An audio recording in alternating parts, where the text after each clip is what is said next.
노정 시스템 신뢰도가 대한 신뢰도. 제가 그냥 간단하게 말씀을 드리자면, 교정 시스템이라는 거를 그냥 이런 걸 따로 공부는 하진 않았습니다. 근데 제가 느끼는 교정 시스템이라고 하는 거는 교화라고 격리.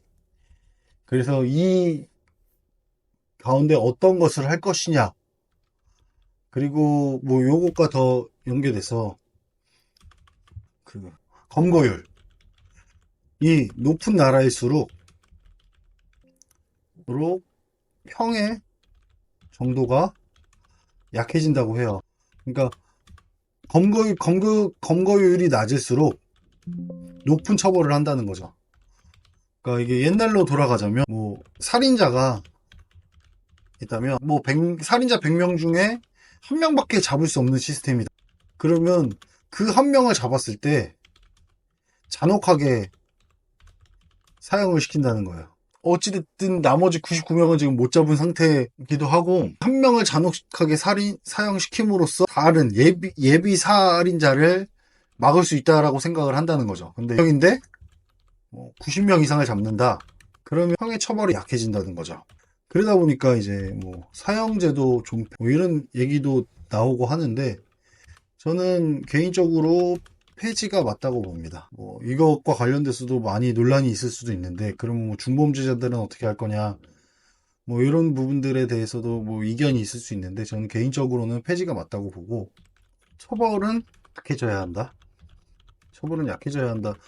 요렇게 하면, 검거율이 우리나라 같은 경우는 상당히 높은 편이기 때문에 교화에 중점을 둬야 된다. 제가 요거를 교화에 중점을 둬야 된다라고 많이 느꼈던 거는 조두순 사건 때문에 그렇습니다.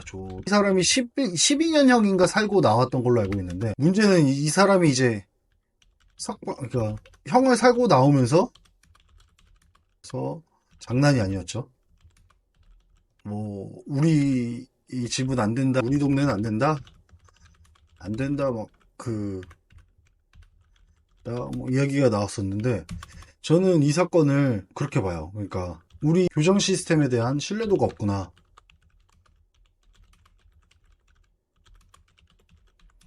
그리고 우리나라 사람은 교정 이꼬르 격리라고 보지 않나. 즉, 죄를 지은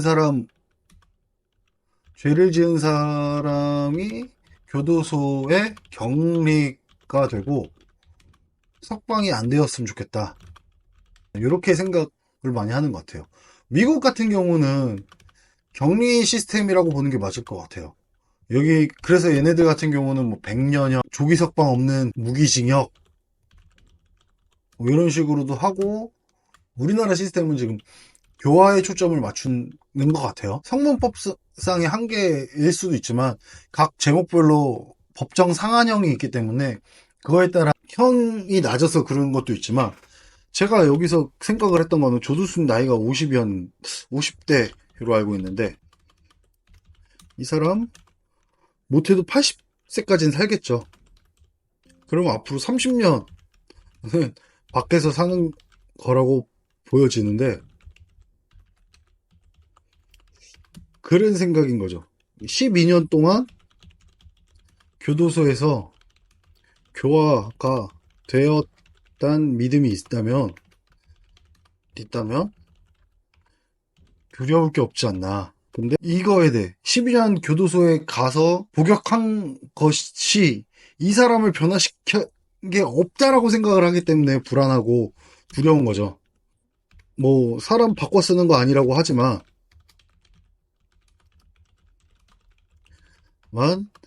교도소가 교화의 임무를 제대로 했다면 변하지 않았을까. 그래서 전 세계의 교도소 나오는 넷플릭스 시리즈를 재미나게 본 적이 있어요. 근데 이제 이게 난이잖아요. 유럽 국가들은 교도소가 호텔이에요. 호텔이다. 심지어 그쵸, 호텔보다 좋은 나라들도 많죠.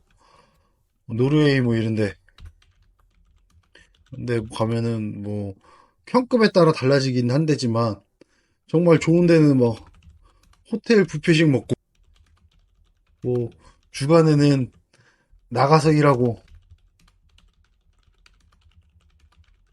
그리고 뭐, 외출도 가능하고, 뭐, 이렇잖아요. 이거가 가능한 게, 교화 시스템에 대한 신뢰가 있어서이지 않을까. 재범률 낮추기 위한 노력을 교정 시스템이 하고, 뭐, 이 교도소에서 몇 년간 복역을 했다면 그 사람은 다시는 범죄를 안 저지를 것이다 라는 신뢰가 있다면 이런 부분들이 가능하지 않을까. 근데 우리나라는 사실 이런 부분에 대한 신뢰가 없으니까 그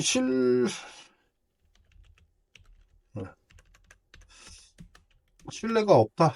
참 말하기도 어려운 게 교정 시스템 자체가 지금 많이 그거 되어 있죠.